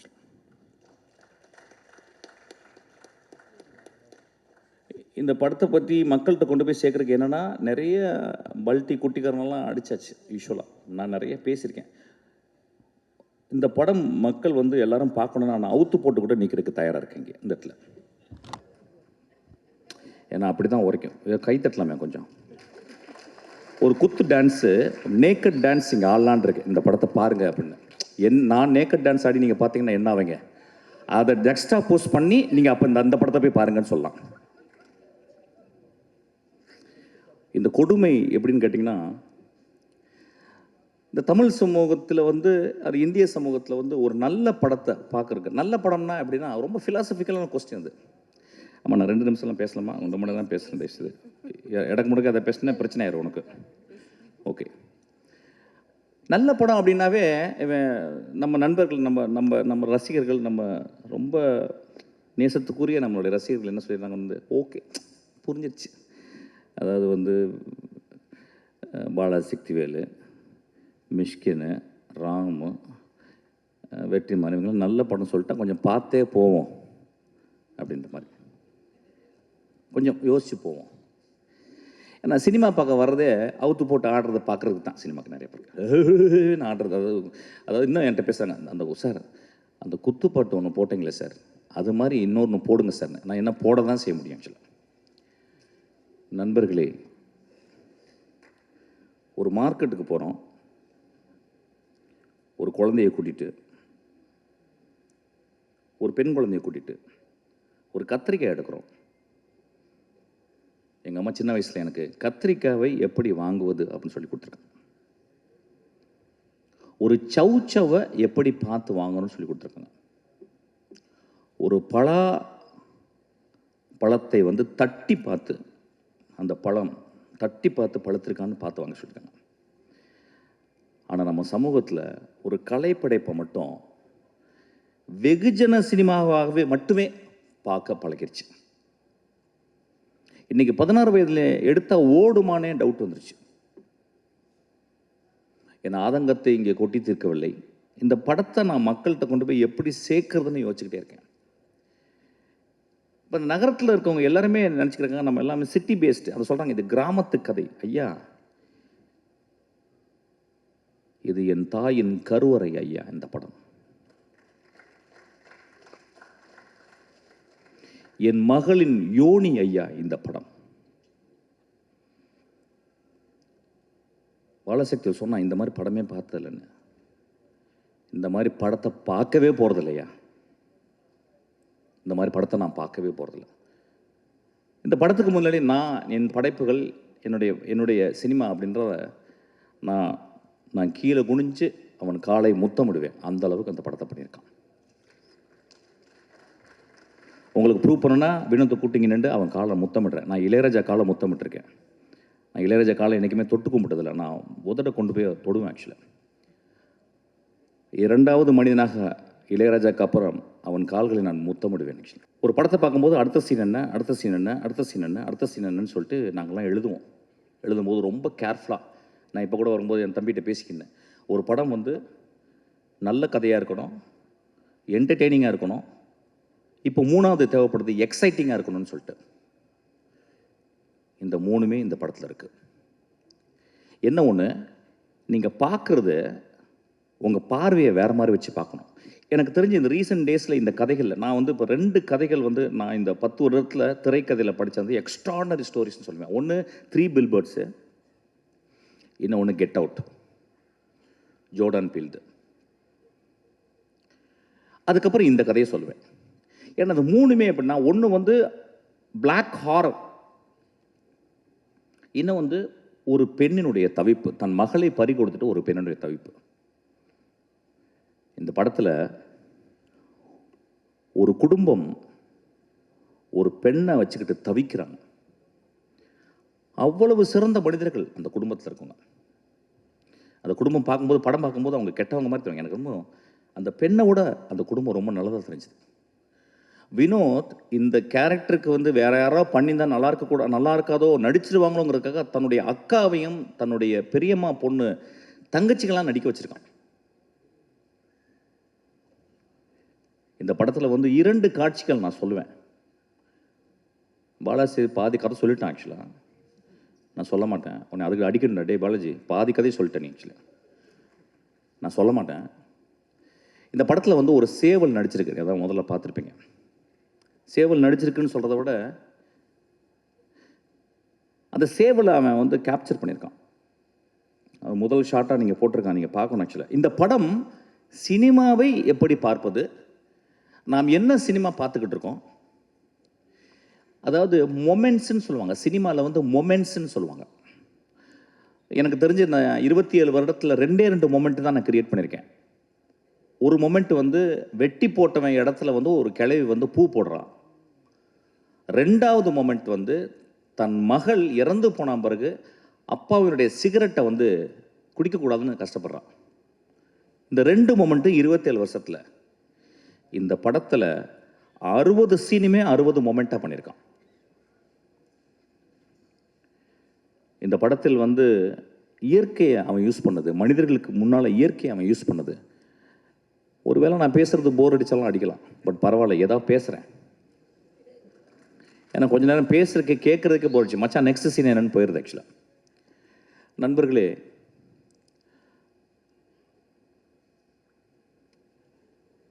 ஒரு நல்ல கதை, ஒரு நல்ல கதாசிரியர் தோற்கப்படுவதில்லை, சமூகத்தால் கொலை செய்யப்படுகிறான். ஒரு நல்ல கதையும் ஒரு நல்ல கதாசிரியரும் அவ்வளவு பேரன்போட ஒரு சமூகத்துக்கு இந்த கதையை எழுதுனா பீச்சில் ஒரு பங்களா, மிக வசதியான காரு, அதுக்கப்புறம் 100 வருஷத்துக்கு வந்து சொத்து அப்படின்னு இல்லாமல்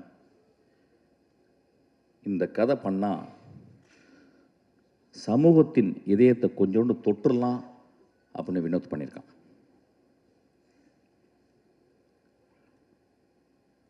இந்த படத்தை வந்து பத்திரிக்கைக்காரங்க எல்லா படங்களுடைய திறப்பு வாசல்களை திறந்து வைக்கிறது பத்திரிக்கையாளர் தான். அவங்க படம் வந்து பார்ப்பாங்க. பார்த்துட்டு எனக்கு தெரிஞ்சு எல்லா நல்ல படங்களையும் அவங்க வந்து ஆறத்தழுவி முத்தம் கொடுத்துருக்காங்க. இந்த படத்துக்காக வினோத்துக்கு இந்த பத்திரிக்கையாளர்கள் கோயில் கட்டணும்னு நான் கேட்குறேன். இந்த சமூகம் ஒருவேளை அவன் கொலை செய்து விடலாம். அந்த கொலையிலிருந்து தப்பிக்க வச்சது சிவகார்த்திகேயன். சிவகார்த்திகேயன் ஒரு லீடிங் ஆக்டர், கடுமையான உழைப்பாளி. சிவகார்த்திகேயனால் இந்த படத்தில் நடிக்க முடியாது. ஏன்னா ஒரு மிகப்பெரிய ரசிகர்கள் கூட்டம் வந்துருச்சு. ரசிகர்களை சந்தோஷப்படுத்துவது ஒரு பெரிய கடமையாச்சு. ஆனால் அந்த குழந்தை, அந்த பையன், நான் மிகச்சிறந்த படைப்பு பண்ணணும்னு ஆசைப்பட்டு கூழாங்கல்ல பார்த்தவொடனே, தம்பி இந்த படத்தை நான் தான் பண்ணுவேன்னு சொல்லியிருக்கான். அதுக்காக அந்த தம்பிக்கு ஒரு கோயில் கட்டணும். சிவகார்த்திகேயனுக்கு ஒரு குழந்தை பிறந்திருக்கு. சிவகார்த்திகேயனுக்கு இன்னொரு குழந்தையும் பிறந்திருக்கு. அதுதான் கொட்டுக்காளி. இந்த படத்தில் நடித்தவர்கள், அந்த அனா பென் ஒருத்தி நடிச்சிருக்கா. தெரியல, தமிழில் இருக்க பெண்ணுங்கள்லாம் இப்போல்லாம் நடிக்கவே வரதில்லை நல்ல படங்களுக்கு. சார் எனக்கு 2 பாட்டு இருக்கா, 3 டான்ஸ் இருக்கா, தௌபா தௌபா தௌபான்னு அப்படின்னு ஏதாவது டான்ஸ் ஸ்டெப்பு, ஹூக் ஸ்டெப்பு வைக்கிறதுக்கு இருக்கான்னு பார்ப்பாங்க. அப்போ தமிழில் பொம்பளைங்களே கிடையாது. அப்போ இங்கேருந்து போயிட்டு பஸ் ஏறி போயிட்டு ஆனபெல்னு ஒரு சிறுக்கியை பிடிச்சிட்டு வந்திருக்கான். ஆக்சுவலாக ஒரு பேய் அரக்கி. அவள் எத்தனை வார்த்தை பேசியிருக்கான்னா 1.5 வார்த்தை பேசியிருக்கான்னு நினைக்கிறேன். ஒரு பாட்டு வர பாடிட்டா அதுக்கு அடி, ஒரே அடி சூரிய போட்டு ஒரு மணி நேரம் அடி என்ன அடிக்கிறான் போட்டு அவளை. இந்த சமூகம் அப்படி தானே இருக்குது. ஒரு பெண் பாடக்கூடாதுல்ல. ஒரு எக்ஸ்ட்ராடனரி பெர்ஃபார்மன்ஸ். அநேகமாக இந்த வருஷத்தினுடைய நேஷ்னல் அவார்டு அந்த குழந்தைக்கு கிடைக்கணும்னு நான் வந்து ஆசீர்வாதம் பண்ணுறேன். அதுக்கப்புறம் சூரியனுடைய எவல்யூஷன் கேரக்டர் ஆர்க்கு, நான் சினிமாவில் தான் கேரக்டர் ஆர்க் பார்த்துருக்கேன். ஒரு கதையின் கதாநாயகன் ஃபஸ்ட்டு சீனில் வந்து மோசமாக இருப்பான், கடைசி சீனில் ஒரு பெரிய மகானாக இருப்பான். ஃபஸ்ட்டு சீனில் மகானாக இருப்பான், கடைசி சீனில் வந்து கொடுங்கோலனாக மாறிடுவான். இது வந்து கேரக்டர் ஆர்க்கு. இது சினிமாவில் தான், சாரி, கதைகளில் தான் நடக்கும். நிஜ வாழ்க்கையிலே சூரிக்கு நடந்திருக்கு. ஒரு கமெடியனாக உருவாகி இன்னைக்கு ஒரு உலகம் போற்றும் ஒரு நடிகனாக மாறியிருக்கான். நான் அன்றைக்கி நைட்டு இரவு உட்காந்து பேசினேன். என்னடா மகனே நீ இப்படி, எங்கடா உனக்கு எதாவது அருள்கிருள் வந்துருச்சா, இல்லை காதில் ஏதாவது உனக்கு ஏதாவது ஒரு அசரீரி கேட்டுச்சா, உன் வாழ்க்கையில் இப்படியாப்பட்ட முடிவுகள் எடுத்து இப்படி நீ வேகமாக அப்படியே வெற்றிமாறன், அப்படியே கருடன், அப்படியே ராம், இன்றைக்கி ஒரு எக்ஸ்ட்ராடனரி. எனக்கு தெரிஞ்சு இன்றைக்கி தமிழ் சினிமாவின் மிக முக்கியமான 2 நடிகர்கள் நான் சொல்லுவேன், வந்து விஜய் சேதுபதியும் சூரியன் நான் சொல்லுவேன். ஆக்சுவலாக நான் விஜய் சேதுபதி ஒர்க் பண்ணேன், 67 நாட்கள் ஒர்க் பண்ணேன். ஒரு நாள் கூட எங்கள் 2 பேருக்கு ஒரு சின்ன உராய்வு கூட ஏற்படல. அந்த குழந்தை அவ்வளவு கண்ணியமாக, அவ்வளவு மேன்மையாக நேசித்து ஒரு கேரக்டர் நடிச்சிருக்காங்க இந்த படத்தில். சூரிய அதே மாதிரி தான். எனக்கு தெரிஞ்சு இந்த படத்தில் சூரிய தவிர வேறு யாராவது நினச்சி கூட பார்க்க முடியாது. சூரிய ஒரு இடத்துல மூத்திரம் நடிச்சிருக்கான், நடிக்கவே முடியாது, இந்த மாதிரி வாழ்ந்திருக்கான்.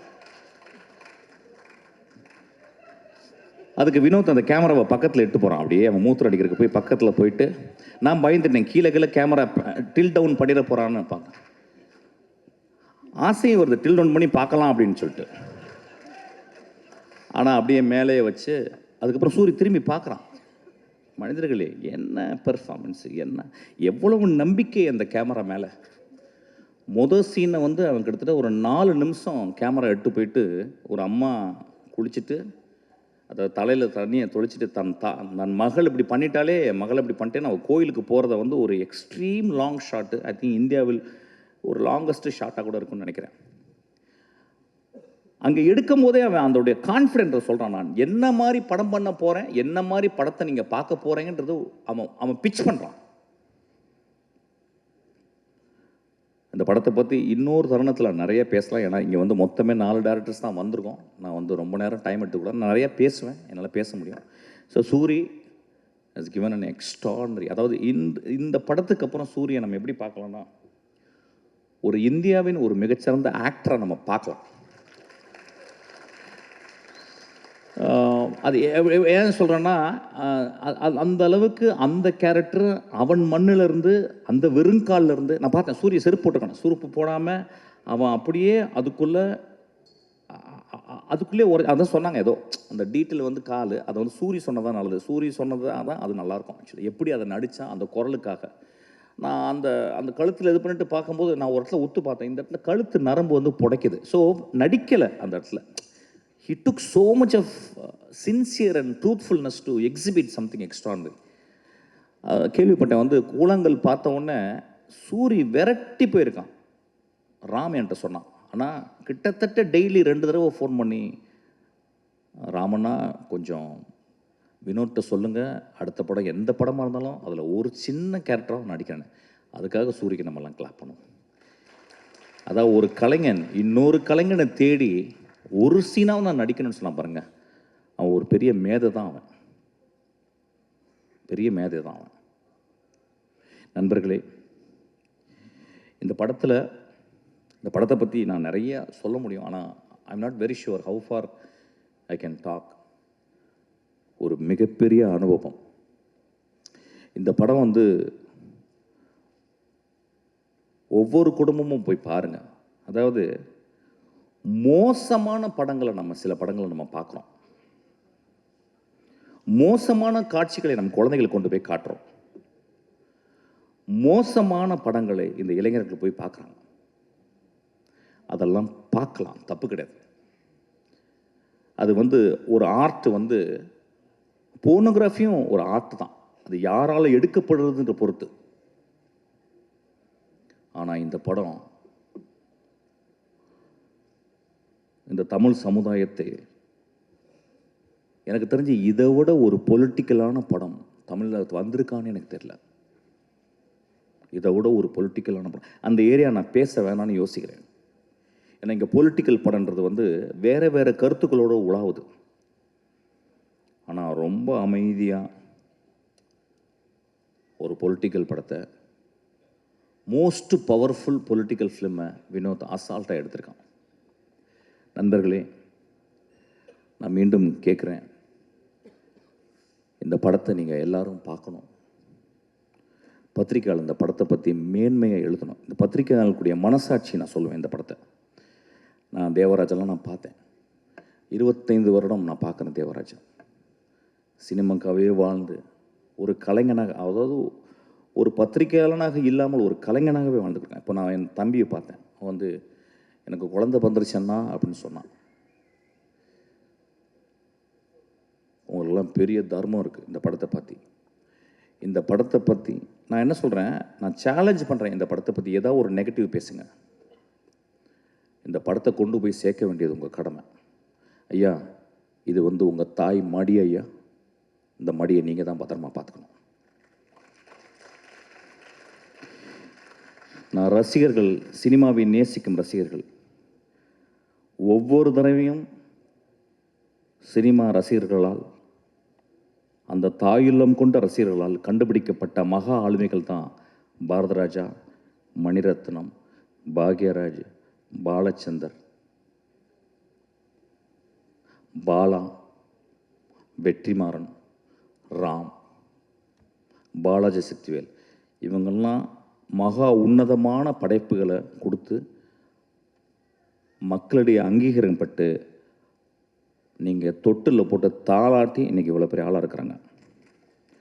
அந்த மாதிரி தங்கத்தில் ஒரு தொட்டில் கட்ட வேண்டிய என் குழந்தை வினோத்.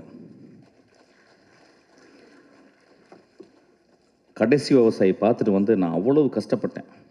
தியேட்டரில் 4 பேர் தான் இருந்தாங்க. ஒரு மகா உன்னதமான படைப்பு அது.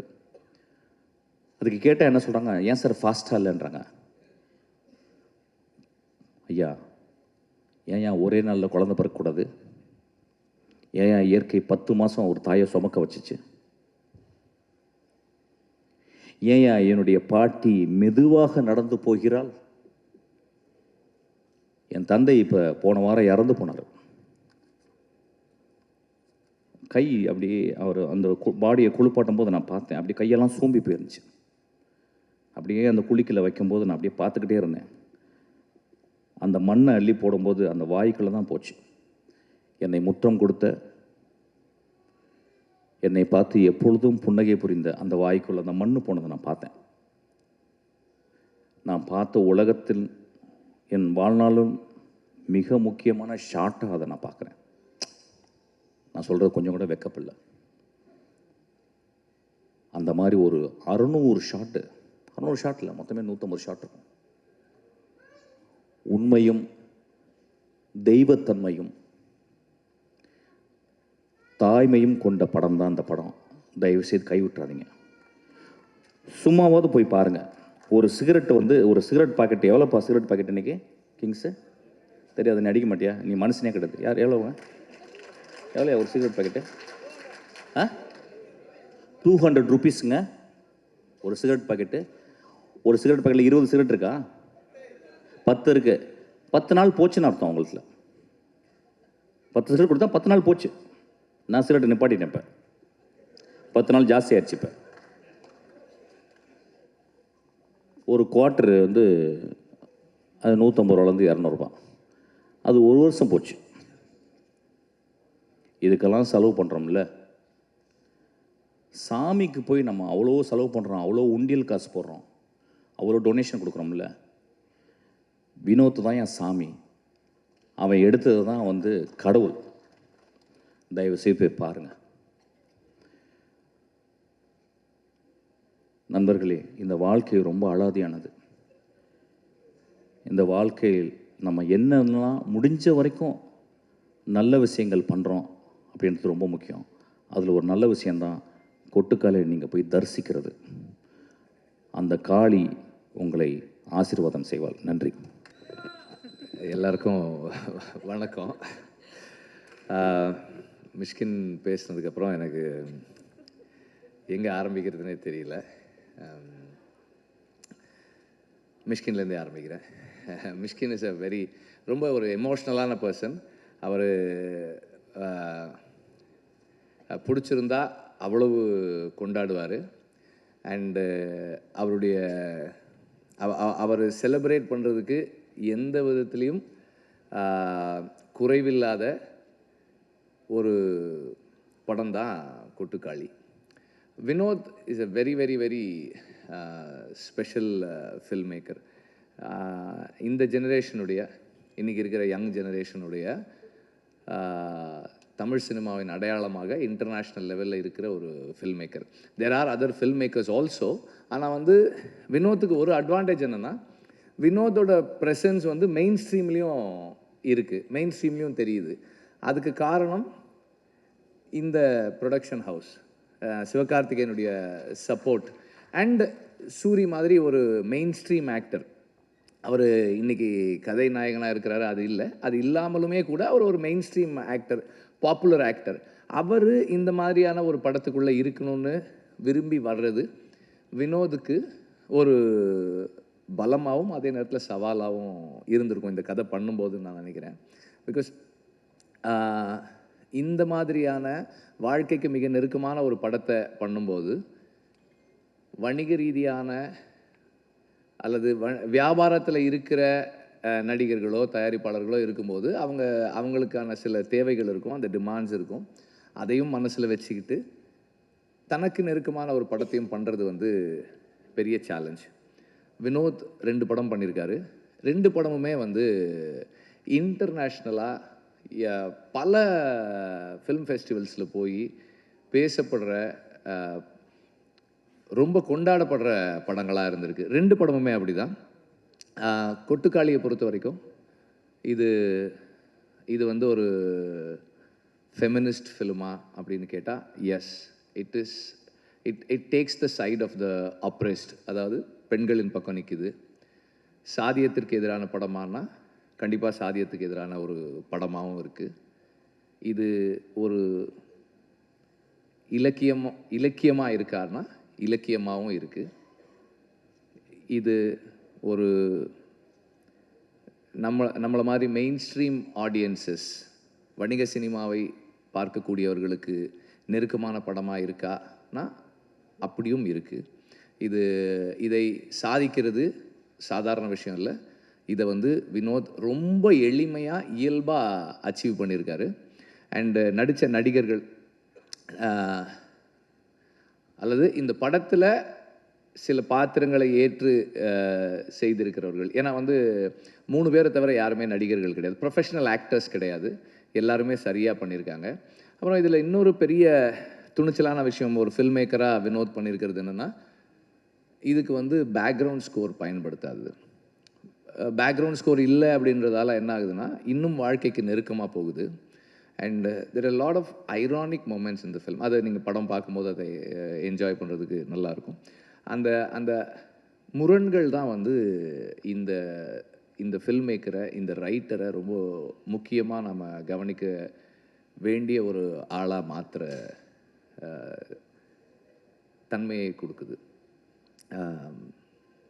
சூரி, ஆனபென் அண்ட் மற்ற நடிகர்கள், பிரகதீஸ்வர் நடிச்சிருக்காரு. அப்புறம் நிறைய எல்லா நடிகர்களுமே வந்து அந்தந்த பாத்திரங்களாகவே இருக்காங்க. யாருமே வந்து அதிகமாக போகலை, கம்மியாக வரலை. அண்டு படம் முடியும் போது எனக்கு வந்து அந்த நடிகர்கள் அந்த நடிகர்கள் இல்லை, அந்த இயக்குனர் இல்லை, அந்த கதாசிரியர் இல்லை, அந்த ஒளிப்பதிவாளர் இல்லை, அந்த யாருமே இல்லை. அந்த வாழ்க்கை, அந்த வாழ்வியல், அந்த பெண்ணுக்கு என்ன நடக்க போகுது அப்படின்ற அந்த சிந்தனை மட்டுமே நம்மக்கிட்ட இருக்குது. அந்த அளவுக்கு ஒரு நேர்மையான, எளிமையான, சிறந்த படைப்பு கொட்டுக்காளி. நன்றி. சும்மாவே கம்மி போய் சின்ன வயசில் திருவிழா நடக்கும்போது குழந்தை மைக்கு முன்னாடி போய் ஹலோ ஹலோன்னு கத்திட்டு வரும்ல, அது மாதிரி இப்போ பேசிட்டு வர சொல்லியிருக்காங்க. அதனால் வந்து எல்லாருக்குமே ரொம்ப நன்றி. நான் எப்போவுமே சப்போர்ட் பண்ணிக்கிட்டு இருக்கேன் என்னோடய வெல்விசர்ஸ், வெற்றிமாறண்ணே, ராமண்ணே, மிஸ்கின் அண்ணன் எல்லாருக்குமே ரொம்ப நன்றி. இந்த ப்ராஜெக்ட் ஸ்டார்ட் பண்ணுறதுக்கு டிசைன் பண்ணிட்டு அருண் கே விஸ்வானே ப்ரொடியூசர், அவருக்கு ரொம்ப நன்றி. எல்லாருக்குமே ரொம்ப நன்றி. ஏன்னா ரொம்ப ஏதோ பேசணும்னு நினச்சோம், டைம் ஆயிடுச்சு. தேங்க்யூ சிவகார்த்தி அண்ணன், உங்களால தான் இதெல்லாம் இவ்வளோ தூரத்துக்கு வந்துச்சு. ஏன்னா எல்லா படத்துக்கும் எல்லாம் என்ன பண்ணணுமோ அதை இந்த படத்துக்கும் பண்ணணும்னு சொல்லி ஒவ்வொரு வாட்டி ஸ்டெப் எடுத்து பண்ணுறது. மெயினாக என்னோடய டெக்னீஷியன்ஸு சுரேன், அழகிய கூத்தன், ராகவ் ரமேஷ், எடிட்ரு, இவங்க எல்லாருமே ஸ்கிரிப்டு டே ஒன்லேருந்து எழுத ஆரம்பித்ததுலேருந்து என் கூட வந்து ஃபுல் டிஸ்கஷன்லேருந்து இவங்க டிஸ்கஷனில் வந்து கலந்துக்கிட்டு ஷார்ட் டிவிஷன் சினிமாட்டோகிராஃபர் சக்திவேல், இவங்க எல்லாருமே வந்து ஸ்கிரிப்ட் ஸ்டேஜில் ஆரம்பத்துலேருந்து இப்போ வரைக்கும் என் கூட இருந்துகிட்டு இருக்காங்க. என்னோடய டைரக்ஷன் டீம், இந்த கீபியாக ஒர்க் பண்ண பானுப்ரியா, அவங்க எல்லாருக்குமே ரொம்ப ரொம்ப நன்றி. டைம் கம்மியாக இருக்குது, நான் நிறையா பேசணும்னு நினச்சேன். வந்த எல்லாருக்குமே நன்றி. இவ்வளோ சப்போர்ட் பண்ணி பேசினா எல்லாருக்குமே நன்றி. தேங்க்யூ. வெறும் நன்றி மட்டும் தான் சொல்லியிருக்கேன், சாரி. எல்லாருக்கும் வணக்கம். வந்த ஸ்பெஷல் கெஸ்ட்டுக்கு thank you so much. Media thank you. நிறைய டைம் இல்லை, எல்லாருக்கும் தேங்க்ஸ் தான் சொல்லணும். முதல்ல என்னோடய director Vinoth sir is a very special person, is very special director. அவங்க என்னோடய ட்ரஸ்ட் கொடுத்து இந்த கேரக்டர் எனக்கு தந்தாலும் ரொம்ப சந்தோஷம். எஸ்கே சார், நீங்கள் எல்லாமே இந்த படமே முடியாது. அண்ட் சூரி சார், நீங்கள் அவ்வளோ சூப்பராக பாண்டி ஆயிடுச்சனால எனக்கு மீனா வந்து முடிஞ்சது, அதுக்கு நன்றி. Thank you so much. இது ரொம்ப இம்பார்ட்டண்ட்டான ஒரு விஷயம், டிஸ்கஸ் பண்ண ஒரு படம். இது கண்டிப்பாக எல்லாருக்கும் பிடிக்கும்னு நான் நினைக்கிறேன். Thank you so much. அனைவருக்கும் வணக்கம். இந்த படக்குழுவினர் அனைவருக்கும் என்னுடைய மனமார்ந்த வாழ்த்துக்களை தெரிவிச்சுக்கிறேன். சமீபத்தில் தான் எல்லாருமே இந்த படத்தை திரையிடலில் பார்த்தோம். இந்த படம் பார்க்குறதுக்கு முன்னாடி இப்போ உங்களை போலவே எனக்கும் வந்து எந்த மாதிரிங்கிற எந்த விதமான முன்முடிவும் இல்லை. ஒரு கூழாங்கல் படம் பார்த்ததுலேருந்து வினோத்ராஜ் வந்து அவர் எந்த மாதிரி ஒரு ஃபிலிம் மேக்கர்னு எல்லாருக்கும் தெரியும். அதில் இன்னும் எந்த அளவுக்கு அவர் வந்து போயிருக்காருன்னு பார்க்கல, அதுலேருந்து இன்னும் பல மடங்கு அவர் வந்து ஒரு பாய்ச்சல் நிகழ்த்தியிருக்கார் இந்த படத்தில். வணிக படங்கள் இங்கே எடுக்கப்படுது, ஆயிரக்கணக்கான படங்கள் எடுக்கப்படுது. அத்தனை படங்களும் வந்து ஒரு ஃபிலிம் ஃபெஸ்டிவல்லையோ வெளிநாடுகள் நடப்படுகிற திரைப்பட அந்த பிரிவுகள் போட்டிகள்லையோ கலந்துக்கிட்டு பெரிய பரிசுகளை பெறதில்லை. ஏன்னா அந்த ஃபிலிம் ஃபெஸ்டிவலுக்குன்னு ஒரு மிகச்சிறந்த ஒரு திரைமொழி தேவைப்படுது. அந்த திரைமொழியில் எடுக்கப்பட்ட படங்கள் தான் அந்த போட்டிகளுக்கே பங்கு பெறக்கூடியது. இப்போ நம்ம பார்க்குறோம் ஒலிம்பிக்கில் நமக்கு ஒரு தங்கம் கூட கிடைக்கல, இப்போ பார்த்துக்கிட்டே இருக்கோம் தங்கம் கிடைக்குமான்னு. அப்போ ஒலிம்பிக் நடக்கும்போது மட்டும் நம்மளுடைய திரடல் என்னவாக இருக்குன்னா, யாராவது ஒருத்தருங்க போய் தங்கம் வாங்கிட மாட்டாங்களா அப்படின்ட்டு. ஆனால் ஒரு கிரிக்கெட்டை மட்டுமே ஒரு வெகுஜன சினிமா மாதிரி நம்ம கிரிக்கெட்டை மட்டுமே பெருசாக பார்த்துக்கிட்டு இருக்கிற இந்த சமூகத்தில் மற்ற விளையாட்டு போட்டிகள் பாருங்கள் நமக்கே ஆர்வம் இல்லை. பக்கத்து வீட்டில் ஒரு பையன் வந்து இது மாதிரி ஒரு விளையாட்டு போட்டியில் இருக்கான், ஒரு தடகள வீரனாக இருக்கான், இல்லை வந்து ஒரு வில்வித்தையில் இருக்கான், ஈட்டி எறிதல் போட்டியில் இருக்கான். ஆனால் நமக்கு தெரியாது, நம்ம அதை அப்ரிஷியேட் பண்ணுற இடத்துல இருப்போமான்னு கூட தெரியாது. ஆனால் ஒலிம்பிக்கில் ஜெயிக்கும் போது தான் தெரியுது அந்த உலகத்துலேருந்து போட்டி போட்ட அத்தனை பேர்த்துக்கு நிகரான ஒரு கலையை நம்ம பையன் கற்றுட்டு போயிருக்கான். அவன் ஒரு தங்கம் வாங்கும்போது நமக்கு அவ்வளோ பெருமையாக இருக்கும். அது மாதிரி வினோத்ராஜ் வந்து உலகத்தில் இருக்கக்கூடிய எல்லா போட்டியாளர்களுடையும் அவங்க திரைமொழிக்கு நிகரான ஒரு திரைமொழியை கற்றுட்டு போய் அங்கே அந்த போட்டியில் ஜெயிச்சிருக்காருங்கிறது நமக்கு கிட்டத்தட்ட அந்த ஒலிம்பிக்கில் வாங்கின தங்கத்துக்கும் மேலானது. அது வந்து எனக்கு அதை பார்க்கும்போது ரொம்ப பெருமையாக இருக்குது. நம்மளும் ஒரு சகப்படைப்பாளிகள் தான், நாமும் இதே விளையாட்டை தான் விளையாடுறோம். ஆனால் அவர் எடுத்துக்கிட்ட அந்த ஒரு லாவகம், மொழி லாவகம், தான் என்ன எடுக்கணும், எந்த கருத்து எடுக்கணுங்கிற வரைக்கும் அவருக்கு இருக்கிற ஒரு கவனம் வந்து மிகப்பெரிய அளவில் பாராட்டப்பட வேண்டியது. இப்போ வந்து இந்த படம் வந்து வெகுஜன சினிமா மாதிரி உங்களுக்கு இன்ட்ரெஸ்டிங் பண்ணி உங்களுக்கு கமர்ஷியல் வேல்யூ ஆட் பண்ணணுங்கிற எந்த விதமான நோக்கமும் இயக்குனருக்கும் இல்லை, இதை தயாரித்த தயாரிப்பாளருக்கும் இல்லை, இந்த குழுவுக்கும் இல்லை. இந்த நோக்கம் முழுக்க ஒரு தரமான உலகத்தரமான ஒரு படத்தை உருவாக்கணும். அந்த இடத்து ஸ்டேஜில் போய் நம்ம படத்தை நிறுத்தணும். இங்கிருந்து போய் எங்கேயோ ஒரு போட்டி நடக்குது, உலகத்தினுடைய ஒரு மூலையில் பெர்லினில் நடக்குது, எல்லா இடங்களையும் நடக்குது, ரோட்டர்டாமில் நடக்குது. நம்மக்கிட்டையும் திறமையான ஆள் இருக்கான்னு ஒரு ஆள் அங்கே அனுப்பி அந்த பரிசை வாங்கிட்டு வரதை பார்க்குறது எவ்வளோ சந்தோஷமாக இருக்குது. அதுதான் எனக்கு இது ரொம்ப பிடிச்சிருந்தது. அவரோட வினோத்ராஜுடைய அந்த மிகப்பெரிய ஆர்வமும் அவர் கற்றுக்கிட்ட விதமும் இன்னும் பல விருதுகள் அவர் வந்து நம்ம தமிழ் சினிமாவுக்கும் தமிழ்நாட்டுக்கும் இந்திய நாட்டுக்கும் வாங்குவார். எனக்கு பெரிய ஒரு சந்தோஷம் இருக்குது. இந்த படம் உங்கள் எல்லாருக்கும் ஒரு வித்தியாசமான அனுபவத்தை கொடுக்கும். ஏன் திருக்குறள் வந்து படித்ததும் புரியாத மாதிரி இருக்குன்னு அப்படி சொல்லிட முடியாது. அதுக்குள்ளே ஒரு மொழி இருக்குது, அதுக்குள்ளே ஒரு இலக்கணம் இருக்குது, அதுக்குள்ளே ஒரு செறிவான அர்த்தமும் இருக்குது. கொஞ்சம் அதை புரிஞ்சுக்கிட்டோம்னா அந்த அர்த்தத்தை நம்ம புரிஞ்சுக்கிற மாதிரியே இந்த படத்தை நீங்கள் பார்க்கணும். அந்த மாதிரி தான் நான் இந்த படத்தை நினைக்கிறேன்.